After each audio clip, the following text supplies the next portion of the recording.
So this Adoption Awareness Week is meeting with some progress from the government. The Prime Minister and the Attorney-General have announced new arrangements to allow adoptions from Poland and Latvia. That announcement has just come out today. This issue does find a ready supporter too in Liberal backbencher Andrew Hastie. The former soldier's nominated improvements to adoption processes as a priority, and he's been explaining why to our political reporter Julie Doyle. Andrew Hastie, thanks for coming in. Now, you were only elected recently. This is an issue that you've nominated, that you want to talk about. Why do you feel strongly about adoption? My wife and I struggled for many years with infertility ourselves, about 5 or 6 years, and in 2013 we decided we wanted to adopt.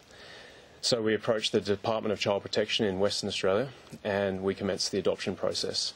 It was a stressful period, a lot of uncertainty.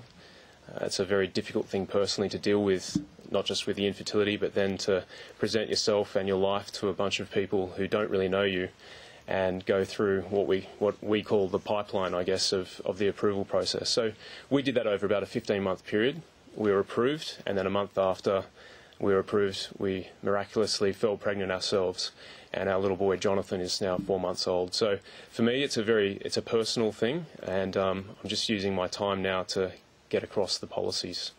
We heard this morning at the Adopt Change launch from one of the parents there describing this process and how long and drawn out it is and quite invasive at times was how she described it. How did you find the process as you went through it? Well, I've obviously done security clearances in my previous job with Defence, and they were pretty comprehensive. And I would say the adoption process was equally, if not more, comprehensive. So all facets of your life are investigated, which is good because we're talking about traumatised children here, or potentially traumatised children here, who are going to be placed with you. So it's very important that DCP does their due diligence. But absolutely, it's a long, drawn-out process. It's costly, and it's very stressful. So I think there's efficiencies we can find, and I'm very keen to work with Adopt Change and help them make it easy for people to adopt in Australia. Do you have some ideas at this stage as to how you think the process could be improved? Well, as I said, I've only got personal experience, but certainly reducing the length of time, reducing the costs involved would be a start. There's also age barriers. It varies from state to state, but I think in WA, for example, if you're over the age of 50, you're unable to adopt. So there are 3 areas that Adopt Change have identified.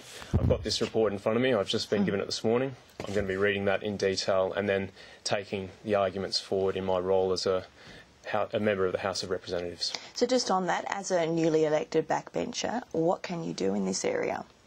Well, I think I can work with Adopt Change to raise awareness, number one, and Jane Hunt and Catherine McDonald and Deborah Lee Furness are already doing that, but I think I can increase awareness at a political level. I think culturally many Australians are quite comfortable with the idea of adoption, but like I said, working for efficiencies from a federal perspective, and I'm still investigating how we can do that, and I've got a lot of information that will be coming from Adopt Change to help me in that.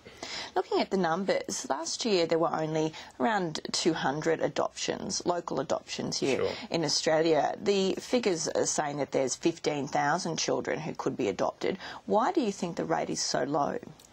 Well, I think a lot of those children, the 15,000 you talk about, are in foster homes. And I can't go into the specifics, but I know it's harder to adopt children who have been in foster care than it is to adopt a small child around the age of 6 months. So I think making it a lot easier for foster parents, or indeed parents who are keen to adopt older children, making it easier for them to adopt, and that's something I'll be looking at.